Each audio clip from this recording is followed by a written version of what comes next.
마가복음 4장 35절에서 41절 함께 봉독하겠습니다.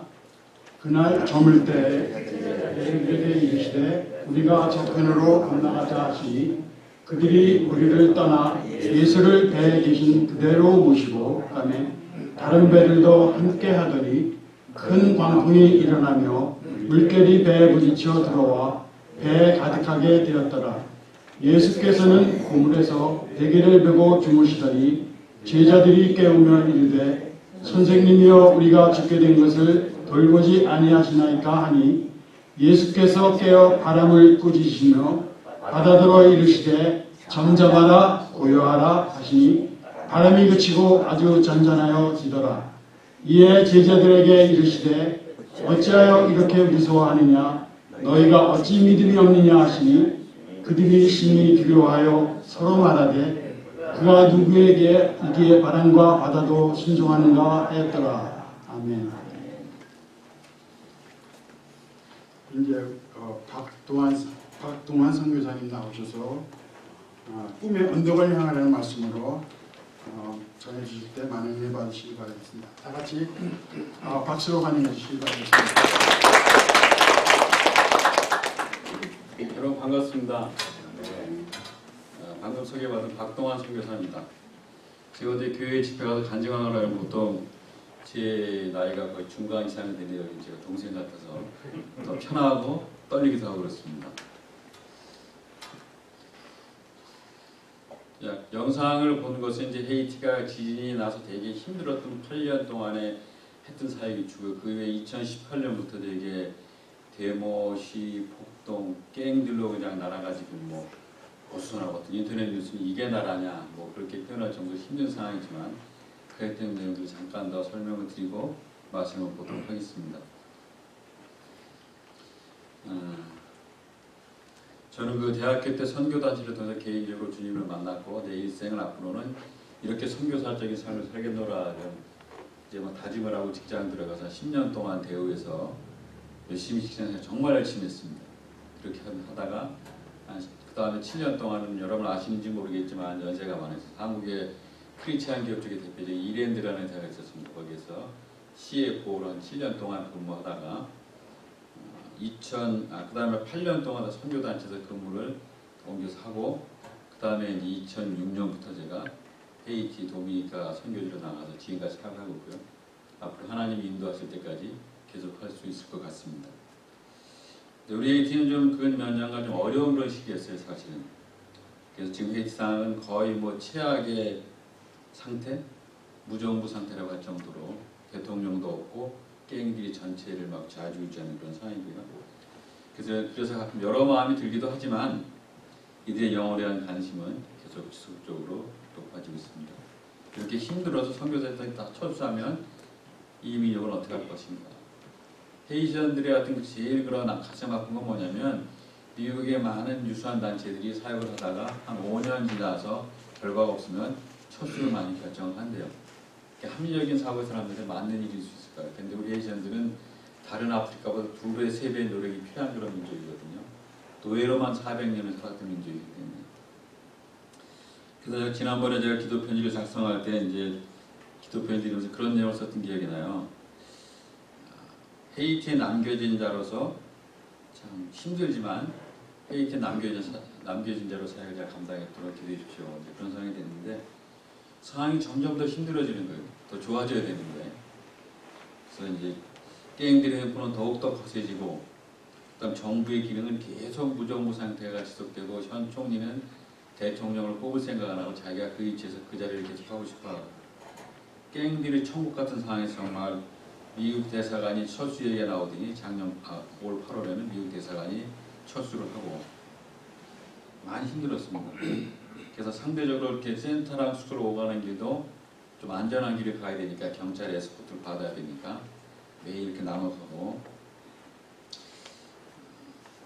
어떻게 해서 올 3월부터는 그래서 이제 근무 시간을 좀 조정했어요. 그전에는 뭐 한 새벽 6시에 나가서 한 오후 4, 5시에 들어오고 그랬는데 지금 이제 새벽 6시에 나가서 오후 2시에 들어오고 왜 새벽 6시냐면은 갱들이 활동하기 전 시간이 새벽 6시예요. 그에 가면 갱들이 오는 차 가는 차 막 이렇게 같이 해서 돈도 뺏고 사람 납치하고 막 그런 상황인데 6시에서 2시에 들어오면서 좀 숙소로 돌아와서 그동안 또 기도하고 말씀 보면 이렇게 묵상하고 고민하고 막 그런 시간들이 좀 많았던 것 같아요. 그래서 저는 2006년부터 제 사역은 한 4등분 할 수 있는 것 같아요. 2006년부터 2009년까지는 도미니카 북부 IT 북부 지방에서 정말 단칸방에서 캠퍼스만 하나 사역하던 그런 단칸방 선교 시대가 있었고요. 2010년에 저희 지진이 나서 2010년부터 19년, 18년까지는 9년 동안 정말 힘들지만 자유롭게 마음껏 사역했어요. 이 사진이 아마 대부분 그때 사진들이 아까 본 게 많을 것 같아요. 마지막 하면 현장 중심의 사역이었었고요.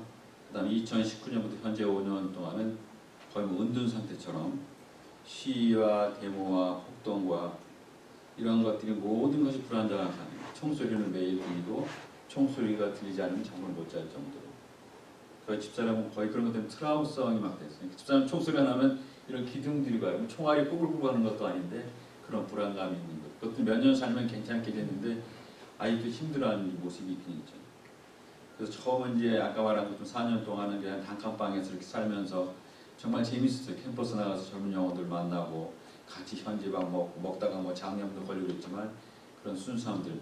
이 대학생들이 10만 명을 변화시키면 헤이티를 부흥화시킬 수 있겠다 막 그런 야무진 꿈도 가지고 있는데 그 사람들의 속성을 제가 잘 몰랐기 때문에 그런 막 꿈을 가졌던 거예요.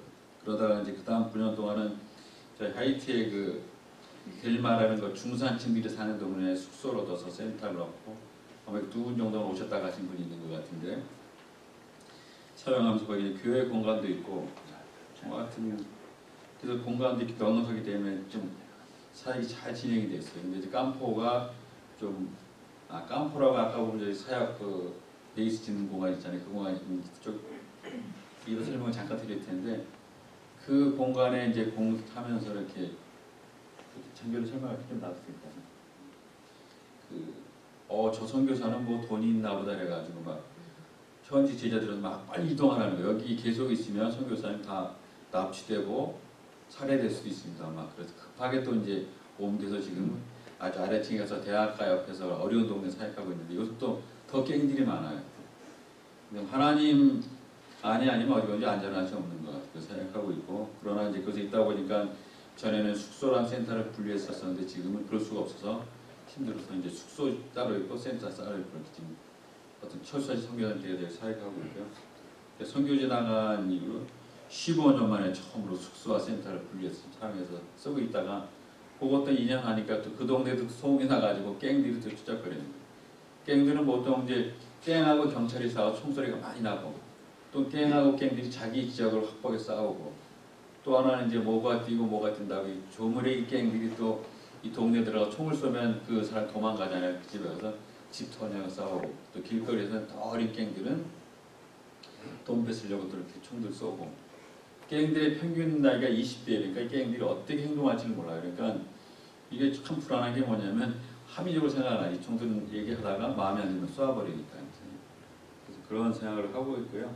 지금은 그래서 이제 거의 뭐 외부 사역이 힘들고 센터 내에서만 사역하고 있는 상황입니다. 그래서 하여튼 센터 사역만 하다 보니까 이제 참 매일 모이게 돼 애들이 오고 대학생도 오고 뭐 어른들도 오고 목회자도 오고 센터가 일주일 내내 분배해 그래서 부대비용은 많이 들어가지만 처음에는 왜 이렇게 쓸데없이 밥만 먹고 축만 내고 집에도 안 가나 막 그런 아쉬움도 있었지만 또 그렇게도 남아있는 사람들이 제자리 될 수 있는 사람들이 감사하고요. 하여튼 그런 영혼들 섬길 수 있어서 그리고 감사를 드리고 있습니다. 이제 우리는 종종 그런 생각하잖아요. 어디로 가면 하나님의 역사, 큰 선교 열매를 맺을 수 있을까 이렇게 물어볼 때가 있는 것 같아요. 그러나 제가 잘 돌아보니까 주께서 가라고 하신 그곳, 성령께서 인도하시는 그곳, 주님이 명령하는 그곳이 제일 안전한 것이고 진짜 반석이라고 생각이 드는 요즘인 것 같습니다. 아직도 여러 가지 변수가 많은 현장에서 성령의 인도하심에 민감하게 사역을 잘 감당해서 우리 헤이티가 바다가 넘쳐 저 건너편에 꿈에는 데고 돌아갈 때까지 제가 최선을 다하는 잘 섬기는 선교사가 되도록 여러분들이 생각날 때마다 기도하시면 감사하겠습니다. 그래서 가장 어려운 하이티에서 가장 고립된 곳에서 가장 하나님과 깊이 만나는 삶을 배우게 해서 감사합니다라는 고백을 나중에 드렸으면 좋겠습니다. 현재는 어렵지만 그런 에이티가 될 거라는 기대감들이 있습니다. 사진을 좀 잠깐 좀 보고, 이거는 이제 지진이 어떻게 되고 있나는 그런 사진들인데 제가 짧게 소개하겠습니다.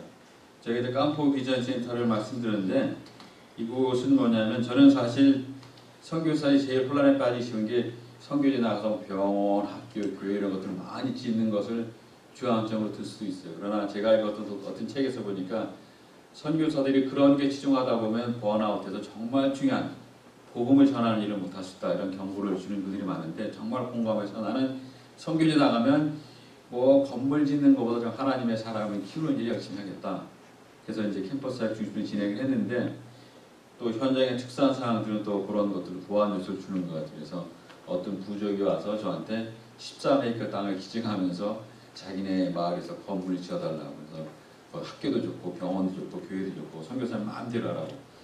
그래서 제가 제 생각이 있었기 때문에 4년 동안은 거의 그 지역과 단지 선교팀을 오면 같이 사역하고 기도하고 도와주고 그랬지, 그 땅에 어떤 건물을 지을 생각하지 않았어요. 근데 어떤 후원자분께서 정말 그곳에 병원을 짓고 싶다 그래서 그곳은 이제 병원과 학교와 교회를 짓는 공사를 컨테이너를 한 25개를 갖다 놓으면서 진행을 했어요. 이렇게 컨테이너로 하면은 상당히 유동적으로 건물을 변형시킬 수 있다 그래서, 정말 저는 그렇게 하면서 결정하면서 어떤 기도했냐면은, 정말 건물이 중요하지 않고 많은 건물이 중요하지 않지만 그러나 하나님의 그 한 삶을 세우기 위해서 그런 공간이 됐으면 좋겠습니다. 이거 헤이티 복음화의 중심지가 됐으면 좋겠습니다. 그래서 저곳에서 헤이티 사람을 키워내는 못자리판이 됐으면 좋겠고, 그 다음에 그 못자리판에서 키워진 그런 아주 좋은 모들이 전국으로 실어나르는 그런 나룻배가 됐으면 좋겠고, 이것이 큰 사랑방 민족을 살리는, 우리 옛날에 보면 시골에 이 사랑방에서 동네마다 사랑방 있지 않습니까? 그 사랑방에 모이면 노인네들이 모이시면 뭐 형식도 없고 내용도 없고 그런 것 같지만 그 사랑방에서 되어졌던 얘기에 그 마을에 공감이 돼서 그 마을이 이렇게 아주 평화롭게 진행되는 모습들이 있지 않습니까? 저것 정말 예수 그리스도의 사랑이 넘쳐나는 민족의 사랑방이 됐으면 좋겠다, 이런 봉사를 가지고 2년 동안 매일 새벽 5시에 나가서 6시에 예배드리고 봉사 시작하고 점심 먹고 저는 들어오고 일하는 친구 남아있고 들어와서 또 다른 사역하고 이러면서 지냈는데, 2년 지나면서 이제 깽들이 많이 들어있으면 저희들이 되게 이역을 많이 하는 거예요. 그래서 저런 봉사를 지니까 돈이 많겠다 막 그래서 제가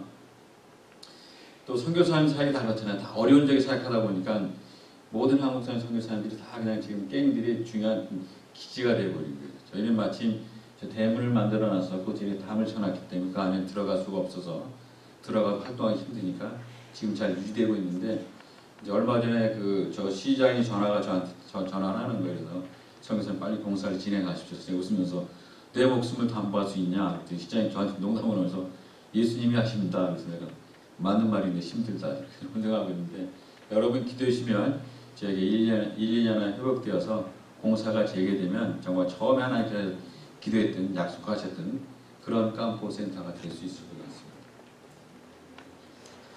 그 다음에 지금은 아까 말씀드렸지만 시위와 데모와 폭동 2018년 이후로 대통령이 21년 7월에 암살되고 21년 8월에 하고 아시는지 모르겠지만 또 2차 지진이 일어났었어요. 지방에 2010년에 330만 명이 죽었을 때보다 강도가 센 지진이 일어나서 지방에 만채 정도였던 집이 무너지고 사상자가 나왔던 그런 상황이 일어나, 갱들의 그런 무정부 상태가 지속되고 있고 너무 오래 지속되고 있습니다. 그래서 수도는 마치 포위된 듯한 모습. 그래서 어떤 사람이 그러지 않습니까? 이것이 나라냐? 그렇게 하는 나라입니다. 정말 하나님이 어떻게 하시려고 그런지 참 궁금하고 힘들고 있습니다. 그 다음 사진. 그래서 제가 제일 양호한 사진들을 지금 고른 겁니다. 매일 거리가 이렇게 이런 데모들이 많아요. 자기네 저기 안 맞으면 타이어 갖다 대고 나무 갖다 대고 심지어 사람을 죽이는 많은 사진을 안 올렸습니다. 사람들을 거의 잡으면 참수를 해요. 그냥. 그래서 거의 막 난도질 길거리 끌어놓고 갱들이 후임 갱이 자기한테 대면 가족들을 몰살시키는 그런 일들이 많은 상황입니다. 그다음 저 지도가 현재 IT상을 잘 나타낸다고 볼 수가 있습니다. 뭐 게임들이 IT를 점령했다. 눈물 말을 나려는 IT다. 이렇게 수도를 중심으로 전 것을 이렇게 8개 게임들이 이렇게 모여요. 마치 목을 재는 듯한 그런 느낌을 가끔 받을 수가 있습니다. 그래서 게임들이 영역을 확보하기 위해서 공권력과 싸우기 위해서 소규모 게임들이 자기의 수익을 위해서 그래서 여기에 지나는 모든 차량들은 다 세금이 아니라 돈을 다 뺏어요. 차량 세금 뺏고 사람 뺏고 외국인들은 가면 납치되니까 못 가고 주로 현지인들이 이것도 이제 안 되다가 얼마 전에 되는 데서 이 지역들의 모든 경제권을 게임들이 확보하기 위해서 이 지역들에 손 뺏는 거예요. 정부는 거의 없죠. 그런 상태고 이런 가운데 저희가 이동을 못하는 가운데서는 사역도 어떻게 진행하냐 하는 것들을 잠깐 말씀드리겠습니다. 그래서 캠퍼스 사역은 저희 세미나에서 이렇게 한 달에 한두 번 정도 세미나 하면서 리더를 중심으로 교육을 시키고 그 대학생들이 자기네 캠퍼스 나가 사역하는데 현실적으로 좀 어려운 편이에요. 나가 사역하는 것이. 그래서 지금은 전에는 이 현장 가서 직접 전도제를 들고 저희가 전도하면서 이렇게 센터로 이렇게 와서 안내해서 같이 식사하면서 복음을 전했는데 지금 그것이 안 되고 집에 손님을 불러서 이렇게 하고 있습니다. 그래서 매일 뭐 자기는 대학에 잘 못 가니까 매일 와서 같이 모임도 하고 뭐 그냥 오락도 하고 그러는 것 같습니다. 옆이 저희 오른쪽 옆이 이제 저희 숙소인데 여러 가지 뭐 망고나무나 과일나무들이 많아서 많이 자급자족하고 있습니다. 그다음 미션 스쿨. 예, 그냥 저희가 처음에는 이제 한 방과후 학교랑 진행하다 매년적인 사진인데 한 200명 정도 모였어요. 그 동네에서 이렇게 유명해지니까. 입시학원 전문학원처럼 이제 국영수를 잘 가르치는 것처럼 헤이티는 교회 공교육이 다 담당 못하니까 교회들이 교육을 시키다가 검정고시를 보는 그런 시스템인데 여기 저희가 200명 정도 모이다 이제 게임들이 많이 활성화되면서 2, 3km를 걸어오다 어린이들이 많이 납치도 되고 그러니까 이제 저희가 기도하면서 12개의 개척교회한테 당감기였어요. 교사들을 교육시켜서 지금 그 12교회의 미션 스쿨을 진행하고 있는 그런 사진들입니다. 그 다음 넘겨주시고요. 네, 12개의 미션 스쿨에서 450명 정도가 지금 이제 그런 공부를 하고 있고 내용은 주로 이제 처음에 뭐 정말 주요 과목을 가르쳐서 좋은 학교를 진학시키는 건데 그것이 학교 경주는 좋지만 사람 변화에 전혀 관련이 없더라고요. 그래서 저희가 기도하는 가운데 말씀 암송과 말씀 읽기로 지금 내용을 바꿔서 그렇게 하고 있는 것이 이제 미션 스쿨 내용입니다. 신학교는 거기 목회자들 그다음에 신학교 가는 학생들이 수업을 하고 있는데 지금은 휴교 중에 있습니다. 그래서 상황이 좀 좋아지면 다시 진행하려고 그러는데 앞으로는 목회자들을 센터에 합숙해서 오며 가며 하면 납치될 수 있으니까 합숙 훈련 중심으로 하고 있고 그다음에 줌으로 교육을 대체하기 위해서 지금 이제 미국에서 중고 폰들 액정폰을 해서 이제 그 폰 하나 주면서 한 5불 정도 한 달에 이렇게 심카드 사서 주면 이렇게 줌으로 교육할 수가 있을 것 같습니다. 여러분 기도해 주시면 감사하겠거든요. 그다음 교회 개척도 지금 한 12개를 수적 개척했고 5개 교회는 협력 개척을 했는데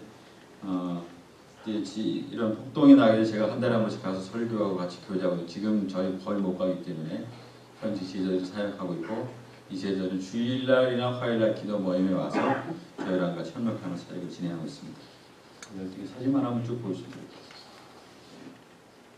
지금 짓고 있는 것도 있고 또 짓는 것을 요청하는 적도 있고 막 그런 것이 현실입니다. 다음 이제 구호 사역은 저희가 이제 그 전에는 처음에는 교회에 찾아가서 복음을 전하기 위해서 구호를 했는데 이제 상황이 안 좋아지면서 센터에서 전달하다가 지금은 센터가 노출되면 위험하다 그래서 지금은 그냥 거의 각계전투식으로 이렇게 창고에 이렇게 쌀을 싸놓고 그 지역 목회자가 와서 제가 키를 주고 그냥 자기나름 필요한 대로 이렇게 안 보이게 가져갑니다. 전번에 한번 그 쌀을 한 저희가 50%씩 그렇게 싣고 갔는데 깨는데 다 뺏겼어요. 우리 다 줘 터지면서 그리고 5분만 겨우 받아가지고 교회 전달해 주는 일이 있어서 이거 안 되겠다 그래서 그다음부터는 이렇게 노출돼서 이렇게 도와주면 다 걸리기 때문에 비공식으로 도와주고 있는 상황입니다. 그다음 주일 예배 및 겟세마네 기도 이것은 저희가 제일 중요시하고 있는 모임입니다. 그러니까 지금까지 날씨가 어떻든 눈 오는 그런 날씨에서 한 번도 쉬지 않은 모임입니다.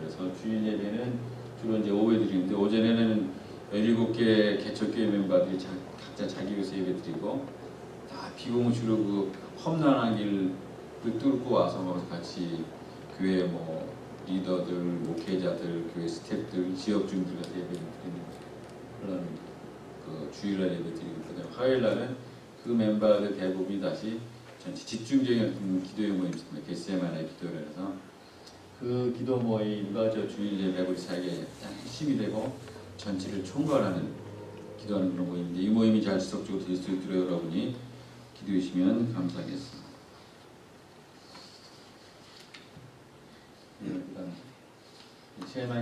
말씀 축제인데 미션 스쿨의 12개 학교들이 3달에 한 번씩 모여서 암송 대회를 해요. 그렇지 않으면 잘 동기부여가 안 될 것 같아서 암송 대회하고 상품을 그 사람들이 기대했던 것보다 훨씬 좋은 상품을 줘요.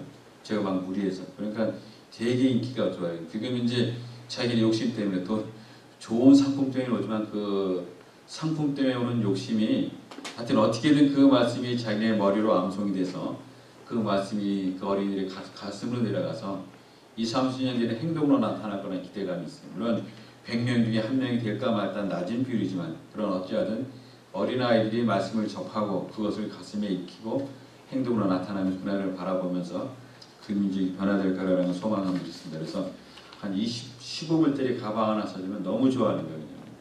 온 동네 막 소문나고 그 다음에 또 막 그러는데 그래서 활성화되는 것이 아니라 정말 마음의 소원함 때문에 활성화되는 민족의 지도자로들이 자랄 수 있도록 그 미래를 바라보면서 지금은 그냥 그 비용이 많이 들어가지만 진행하고 있습니다. 또 하나는 제가 이제 미션 스쿨을 진행하고 있는데요. 이 우리 헤이시안들이 음악을 정말 잘 마셔 본 분들 알겠지만 음악만 나오면 몸이 흔들리고 어떤 상황에서 웃으면서 그렇게 음악 찬양하는 그런 친구들이 있는데 이것을 어떻게 활용할까 하다가 음대 나온 친구가 저희 협력이 됐어요. 그래서 악기를 잘 찾아서 전번에 미국에 와서 중고 악기를 가져가서 이제 그 팀들 통해서 모바일 전도팀을 만들려고 지금 진행하고 있습니다. 그래서 미국 대사관에서 헤이티를 안전을 분류해 A, B, C, D. A는 안전한 지역, B는 괜찮은 지역, C는 불안한 지역, D는 납치가 아주 가능성이 높은 지역. 주로 A 지역을 다니면서 복음을 전하는데 이제 그 전까지 뭐 저희 승용차 가져가서 몇 명 내려서 그게 아쉬워서 지금 연습도 많이 하고 활성화돼서 이제 제가 그 얘기를 해서 너희들이 어떻게 하면 좋겠냐 했더니 자기가 그럼 그냥 아주 오래된 차라도 사주면 그 팀을 가지고 이렇게 지역을 다니면서 복음을 전하겠습니다. 그래서 저번에 이제 36마일 뛴 미국 교회 밴을 하나 사줬더니 지금까지 고치고 있습니다. 잘 고쳐서 팀이 다니셔서 그러는데 기도해주시면 감사하겠습니다. 예. 더 자세한 설명 제가 시간 때문에 못 드리고 나중에 뭐 더 드릴 수 있습니다. 오늘 말씀을 통해서는 그 꿈의 언덕을 향하여 바다 저편을 건너라 이런 말씀을 같이 나눠보고 싶습니다. 여러분 미국의 그 대공황 때 1939년인가 제가 기억하기 그런데 아주 어려운 상황에 직면했을 때 그 유명한 루즈벨트 대통령이 뭐라 그러냐면 미국 국민 여러분 우리가 이 시점에 정말 두려워할 것은 바로 우리가 두려워한다는 사실 하나뿐입니다. 루즈벨트 대통령은 경제위기나 정치위기보다는 어떻게 보면 심리적인 공황을 견뎌야 된다고 말하는 것입니다. 맞는 것 같습니다. 두려워하게 되면 판단이 되어지고 행동에만 마비게 되잖아요. 저희가 이제 숙소에 있는데 갑자기 막 총소리가 나고 막 사람들이 300명이 몰려오는 거예요. 내용은 뭐냐면 저희 센터 옆에는 바로 이제 사립학교가 이렇게 캐톨릭 학교가 있는데 옆에 공립학교가 교사들이 월급 공무원보다 수업을 안 하고 사립학교에 와서 이렇게 파견해서 돈을 버는 그 학생들이 화가 난 거예요. 자기를 가르쳐야 될 선생님들이 캐톨릭이 운영하는 학교에 가서 월급 받아서 공부한다 그래가지고 막 학생들 한 200명이 몰려고 2명은 총이 막 있는 거예요. 이럴 때 막 저희 집이 많이 저희 센터가 붙어있으니까 막 저희 센터도 물으로 막 발로 차고 막 이러는데 되게 당황스럽고 막 어떻게 되더라고요. 이게 어떻게 될까? 문이 뚫리면 200명이 들어와서 막 센터를 막 뒤지는 거잖아요. 이렇게 뭘 해야지 어찌 알지 못하게 되는 상황이 수행된 거예요. 바로 그런 상태가 되면 판단이 많이 뼈지고 행동도 저희가 자연스러울 수가 없는 거 아닙니까? 그리고 본문을 보면 예수님이 제자들과 함께 이렇게 멀리 바다를 건너지 않습니까? 갈릴리 동편에 가셔서 안식일 취하시고 또 새로운 어떤 그런 일을 시작하기 위해서 제자들과 함께 배를 타고 건너는 내용입니다. 복음서에 나와 있는 내용들이고 여러분들이 잘 아는 내용일 겁니다. 그런데 예수님께서는 주무시듯이 계셨는데 풍랑이 많이 일어나지 않습니까? 본문에 보면 그래서 물결이 배에 부딪히고 배에 물이 들어오기 시작하고 물이 배를 채우기 시작하고 그러자 겁에 질린 제자들은 예수님만 깨우죠. 그런데 예수님께서 일어나시면서 뭐라고 말하냐면 40절에 보면 어찌하여 너희가 이렇게 무서워하느냐 너희가 어찌 믿음이 없어 두려워하느냐라고 말씀하십니다. 두려움을 경계하라고 말씀하신 것입니다. 두려움에 사로잡히게 되면 모든 것이 우리가 두려워지지 않습니까? 두려움의 대상이 아닌 것이 하나도 없는 거죠. 현대인처럼 익명의 공포, 미지의 공포, 대상도 알 수 없는 그런 두려움 속에 사로잡혀 있습니다. 한때 유행했던 유머 시리즈인데 여러분 아실 수 있을 것 같은데 젊은 사람은 잘 모르는 시리즈. 공포의 대상 가운데 바로 내가 자기 자신이다. 그런 거죠. 무섭나 이렇게 말했습니다. 두 번째는 아실 것 같아요. 당신이 내 공포의 대상이다. 뭐래요? 충청도 분들 맞추실 것 같아요. 무서워요 그러잖아요. 또 하나는 남자들은 보통 여자를 두려워하죠. 남자 나이 40 넘으니까 이 아주 양 같은 와이프가 좀 강하게 나올 때가 있더라. 그래서 뭐예요? 무서운 걸 이렇게 말한다. 근데 반대로 그러면 여자들도 남자들 무서울 때가 있잖아요. 뭐라고 말해서 무섭군 이렇게 말하는데요. 사내 분자를 쓰는 것 같아요. 그래서 요즘 어떤 사람들은 그 세상 살맛이 하도 안 나니까 생에 무력증에 시달려서 아침에 일어나면 오늘 사람이 나오고 공포스럽고 힘든 거 그래가지고 무섭대 그런 말이 있습니다. 그 경상도에서 왜 하는지 모르겠지만 아무튼 내용이 중요하지 않고 우리 이렇게 공포에 사로잡혀가는 시대에 살아갈 수가 있다는 것입니다. 그러나 오늘 말씀에 보면 주께서는 일어나자마자 화두를 잠잠케 하십니다. 제자들 풍랑을 극복하고 예수님과 함께 바다 저편으로 건너가는 내용입니다. 어떻게 보면 이 시대에는 가정의 풍랑, 사회의 풍랑, 아니면 직장의 풍랑, 민족의 풍랑을 극복하고 꿈의 언덕과 같은 저편을 건너가기 위해서 우리는 어떻게 해야 될 것인가 하는 것. 저희 에서 매주 화요일날 겟세마네 기도에서 정말 이런 기도를 많이 해요. 우리가 꿈의 언덕 저편에 건너가기 위해서는 첫 번째는 본문은 우리 모두가 풍랑이라는 과정을 직면할 마음의 준비가 되어 있다고 말합니다. 본문에 읽어나서 보면은 그 아까 재밌는 내용이지만은 막 광풍이 불어치고 물결이 부딪히고 배가 요동하기 시작하고 뱃변에 물이 스며들기 시작하고 심지어 배에만 물이 가득 찰 때 예수님께서는 계속 주무시고 계셨다고 성경은 기록하고 있습니다. 아니 어떻게 이런 상황에서 예수님께서는 계속 잠을 청하실 수가 있을까요? 질문할 수 있을 것 같아요. 정말 예수님께서 주무셨을까요? 처음엔 아마 피곤하시니까 주무셨을 겁니다. 그러나 강풍이 몰아치고 배가 흔들리고 얼굴에 비가 뿌리고 물이 들어오고 제자들이 막 아우성인데 여전히 주무시고 계셨을까요? 처음에는 예수님께서는 주무셨지만 어느 한 시점에서 깨어나셨다고 생각합니다. 주무시지 않았다고 생각합니다. 저는. 주무시는 것처럼 가만히 계셨을 겁니다. 그럼 왜 일어나지 않으셨을까요? 예수님에게는 한 가지 중요한 의도가 있었을 것 같습니다. 제자들이 어떻게 이 과정을 잘 지켜나가고 반응한가를 보고 싶었던 것입니다. 어떻게 보면 상당히 의도적인 것인 것이죠. 저는 그래서 이 사건이 시험이라고 생각합니다. 풍랑을 통해 제자들을 테스트하신 사건이라고 볼 수 있는 것입니다. 왜 이런 시험을 하셨을까요?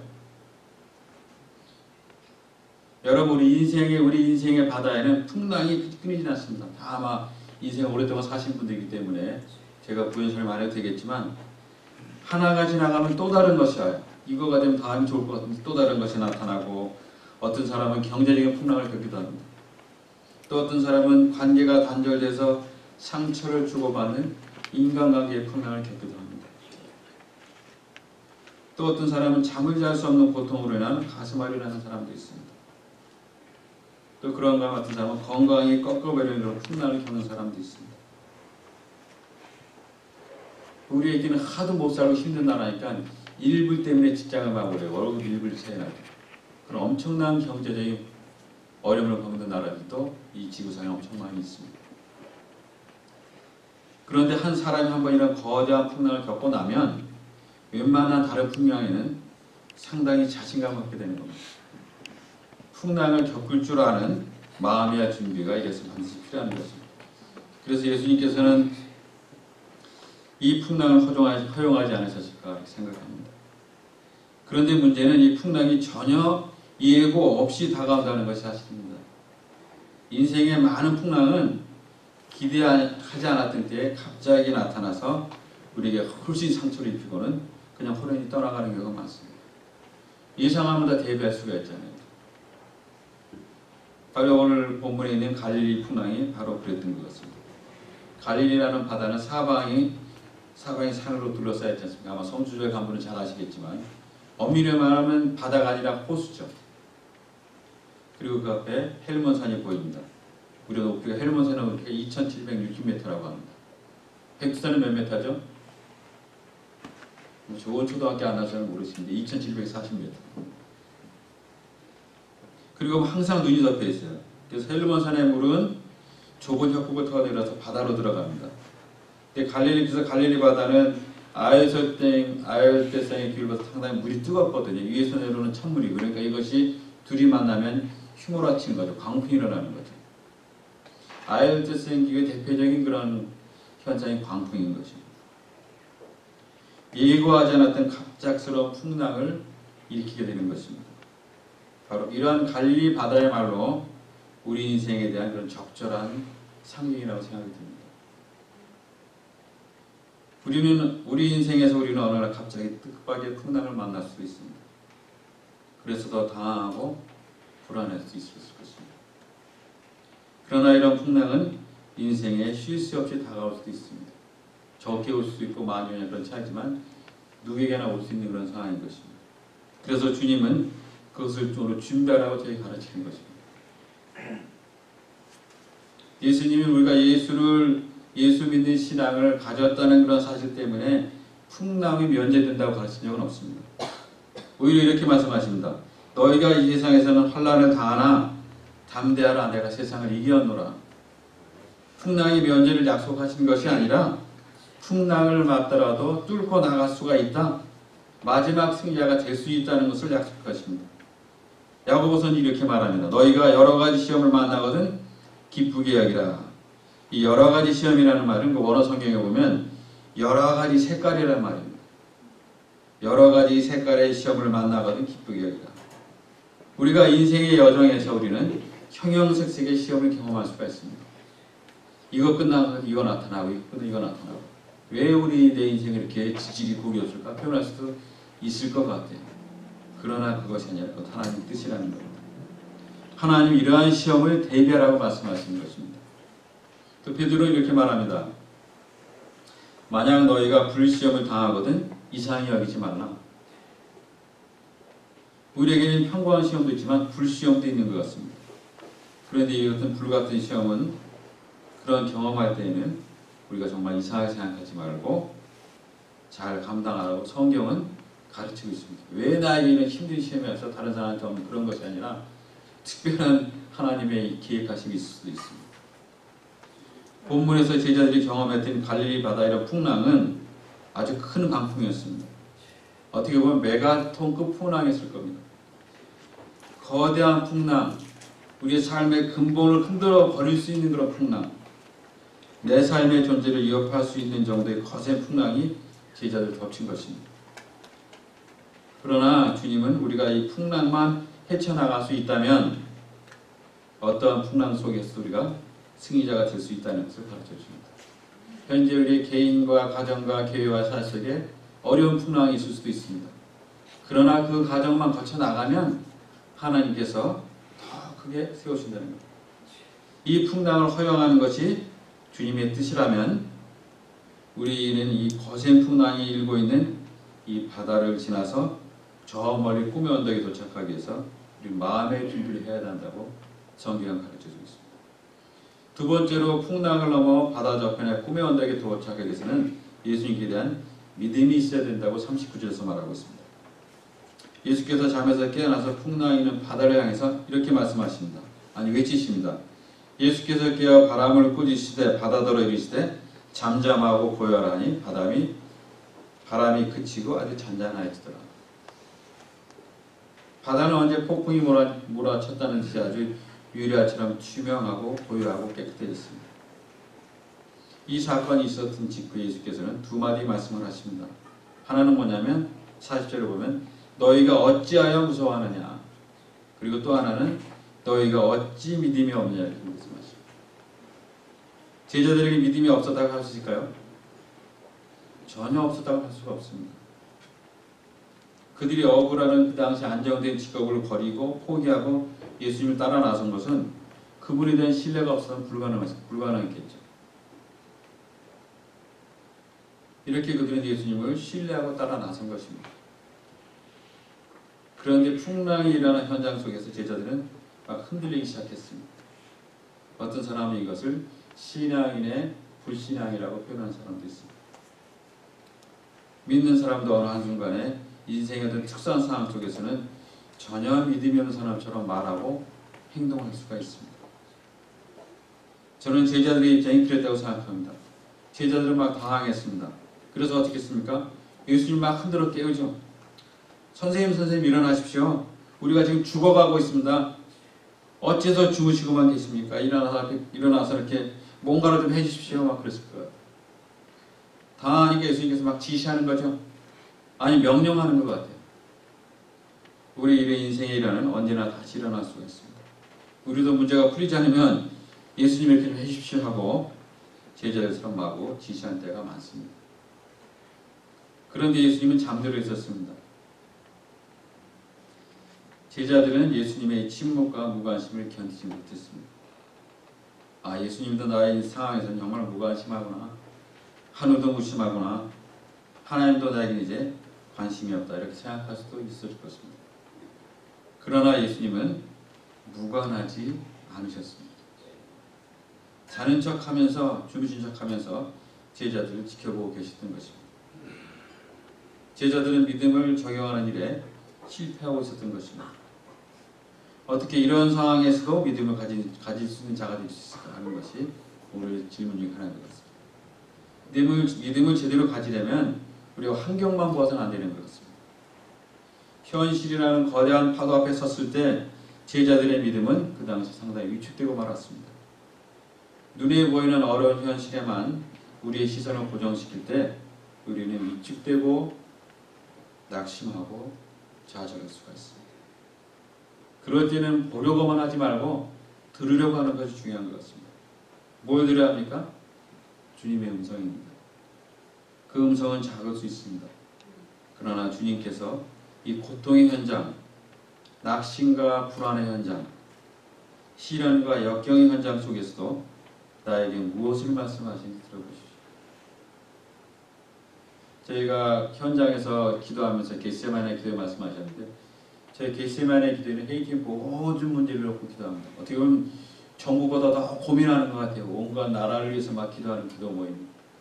그 모임은 초라하고 밥도 제대로 못 먹고 힘들게 사는 사람이지만 그 마음의 풍요로움은 그렇게 국가를 위한 무릎 기도로 나타나고 있습니다.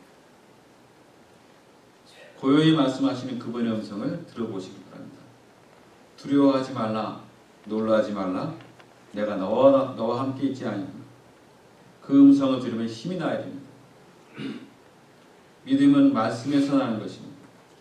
그래서 성경은 믿음은 들음에서 나며 들음은 그리스도의 말씀으로 말미암느니라고 말씀합니다. 하나님의 말씀을 듣는 것은 믿음을 일으키고 성장시키는 원천이 되는 것입니다. 성경을 멀리하면서 신앙생활을 제대로 하는 사람들을 저는 지금까지 한 번도 본 적이 없습니다. 이런 역경의 때야말로 거룩하신 하나님의 말씀을 펼쳐볼 시간인 것입니다. 성경을 통해서 우리는 주께서 내게 무엇을 말씀하시는가를 들을 수가 있습니다. 말씀은 믿음을 일으킵니다. 믿음은 우리를 재기하게 하는 것입니다. 풍랑의 바다를 건너갈 때 주님께 대한 믿음을 가지시기 바랍니다. 세 번째로 우리가 이 풍랑의 바다를 건너 꿈의 언덕인 저 바다에 도착하기 위해서는 예수님이 누구이신가를 확인해야 됩니다. 누구이신가 확신해야 되는 겁니다. 확인 안 하는 거, 확신은 마음속으로 받아들이는 거죠. 사실 예수님을 믿으려면 예수님이 누구인가를 먼저 확신해야 되지 않겠습니까? 아주 기본적인 말인데, 그래서 본문에서는 예수님께서 풍랑이는 바다를 꾸짖으셨다고 했습니다. 이것은 매우 특이한 표현이에요. 원래 꾸짖는다라는 단어는 복음서에서 예수님께서 귀신들을 쫓을 때 그때 사용되는 특별한 표현이거든요. 근데 바람을 꾸짖는데 사용하고 있는 것입니다. 예수님께서는. 그래서 어떤 성경학자는 이 풍랑의 배후에는 어쩌면 악한 세력, 사탄의 역사가 있었을 것이다.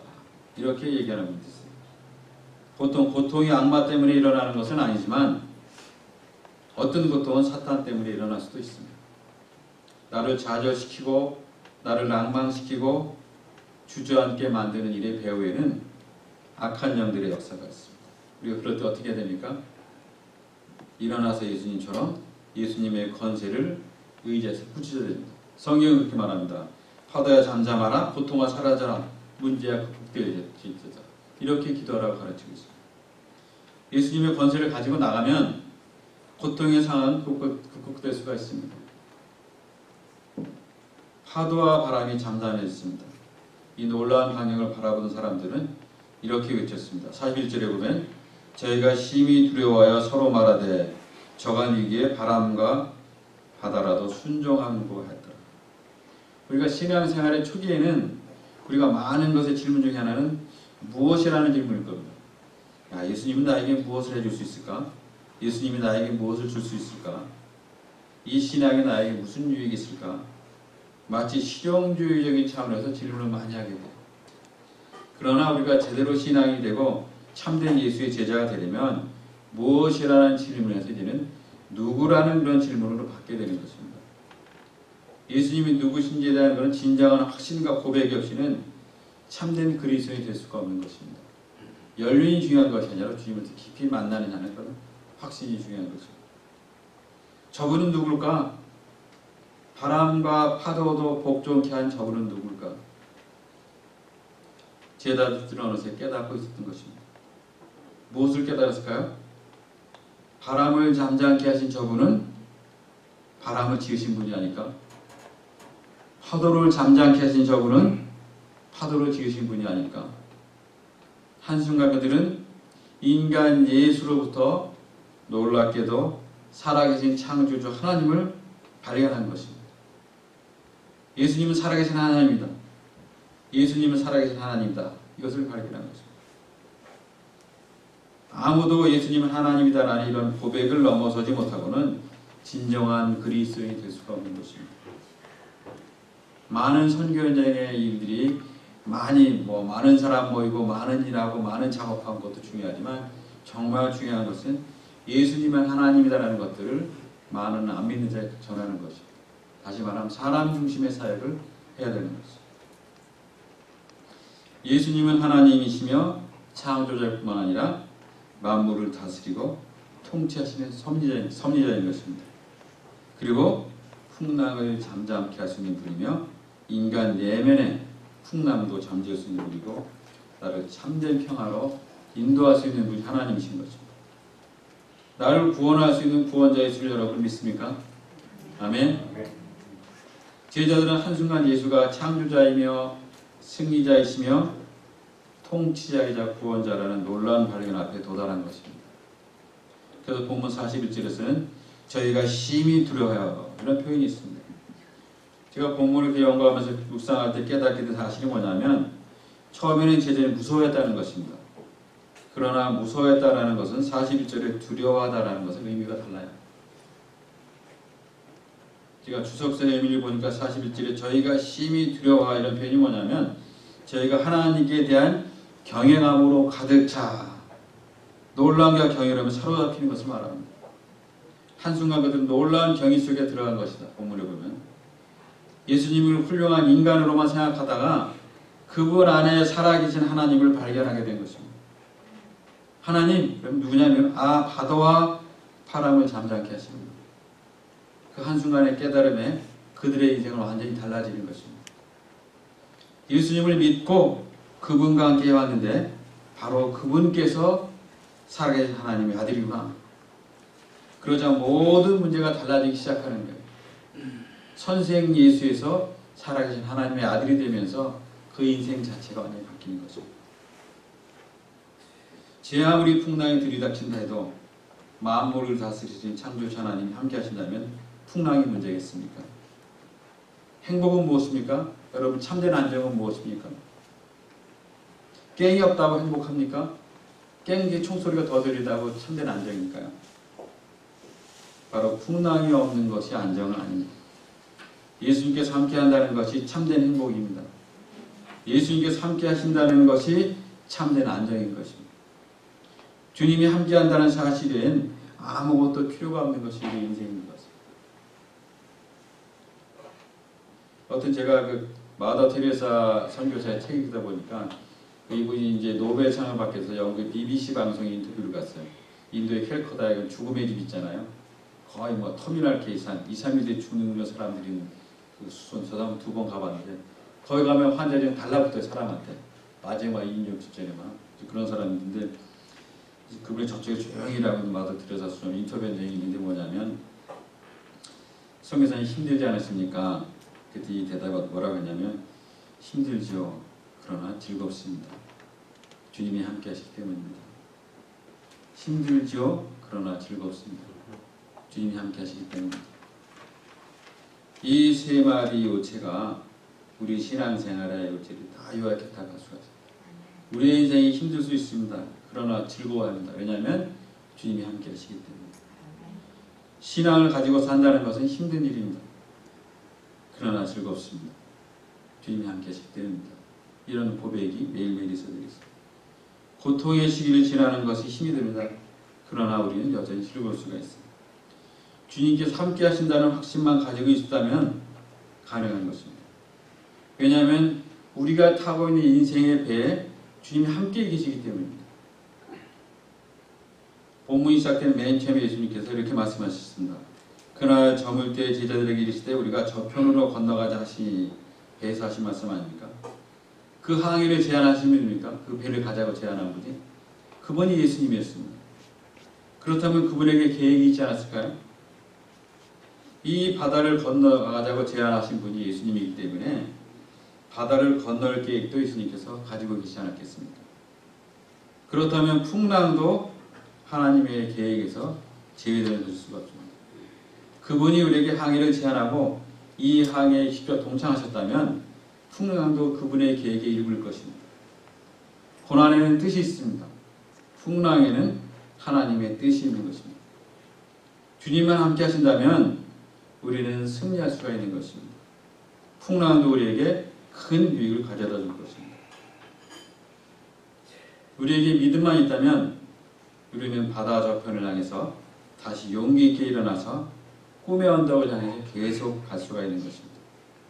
이것이야말로 파도를 극복하고 인생의 파도를 극복하고 우리의 인생을 재창조할 수 있는 위대한 신앙의 고백이신 것입니다. 우리 사랑하는 마리에타 지일교 성도 여러분, 우리가 이 위대한 고백을 붙잡으십시오. 올 남은 한 해가 힘들 수도 있을 것입니다.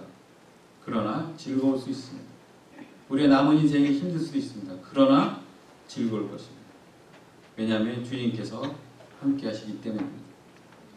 이 우리 인생의 배에 주님께서 함께 타고 계십니다. 주님께서 허락하신 우리의 남은 인생도 남은 삶도 그 주님을 신뢰하는 저와 여러분이 되기를 축원합니다. 기도하겠습니다. 우리 인생의 주이신 하나님, 풍랑을 넘어 바다 저편에 갈 수 있는 마음의 준비를 허락하여 주시옵소서. 우리 인생의 풍랑을 주관하시는 주님에 대한 믿음과 확신이 분명한 삶이 되게 하여 주시옵소서. 그래서 올 남은 시간과 앞으로 우리 인생이 우리 인생의 파도를 잘 극복하고 인생의 비전을 향해서 계속 달려나가서 우리 인생을 재창수할 수 있는 승리하는 살아가는 우리 모두가 되게 하여 주시옵소서. 감사하며 예수님의 이름으로 기도하였습니다. 아멘.